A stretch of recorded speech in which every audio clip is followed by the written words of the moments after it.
Well, today the jury is sworn in to hear the opening arguments in the homicide trial for a La Crosse man accused of killing his former girlfriend. News 8's Jordan Fremstead now joins us live with a recap of opening testimony from the La Crosse County Courthouse. Yeah, good evening, Martha. Well, after the jury heard those opening arguments from the prosecution and the defense, witness testimony began with Sackett's parole agent from the Wisconsin Department of Corrections. Sackett did not have permission from the agent to even be in a relationship with Somvilai due to past behavior. But the defense focused on the problems Somvilai had in her life, including an arrest that happened just days before she disappeared. After the jury heard the opening statements, the first witness was called to the stand in the homicide trial for Erik Sackett. Is it your testimony that you didn't know at the time that Ms. Somvilai called you that she and Mr. Sackett were in a romantic relationship? I did not know. Sackett was supervised by parole agent Amanda Kenyon with the Wisconsin Department of Corrections because of Sackett's past behavior. Kenyon told the court Sackett did not have permission to be in a relationship with Somvilai. Officer Aaron Westfall of the La Crosse Police Department responded to an incident in May of 2018 involving Somvilai. There was a report of a battery or a disorderly conduct of some sort?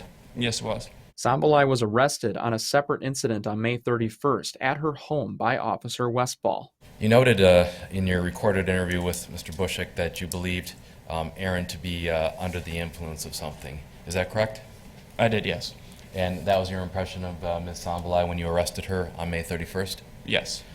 And you found Ms. Somvilai to be the primary aggressor in that incident. Is that correct? Yes, I did. The defense focused on Somvilai's drug problems and mental health issues. That included text messages that showed she was frustrated with Sackett, who began seeing another woman. In the opening argument, Sackett's lawyer showed the jury a photo that Somvilai sent to Sackett of cuts that appear to be self-inflicted. Erin sent Erik a text asking him how much it would be to purchase a 9mm firearm, again implying from a previous discussion that she wanted to shoot herself and end her own life. Somvilai's father was also asked if she had problems. Am I correct in assuming that due to some concerns over her behavior that you had a discussion with her about taking the kids and having them stay with their fathers for the summer?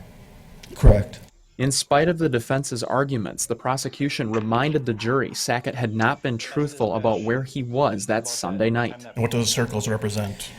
The circles represent the approximate location, according to the NELOS data, of this specific cellular device. And is it safe to say that cellular device would be somewhere in those circles during those times? Yes, sir. And it includes most of northern Vernon County, includes Rung Hollow Lake? Yes.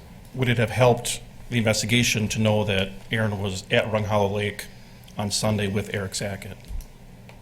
Yes. Now, surveillance video from nearby neighbor places Sackett's truck in the area of her home the night of June 3rd, the day before she went missing. Neighbors also reported seeing Sackett at Somvilai's home on that same night. Martha? All right, thanks so much, Jordan. Also, the defense argued that Somvilai's body had a presence of amphetamine in her system that was high enough to kill her.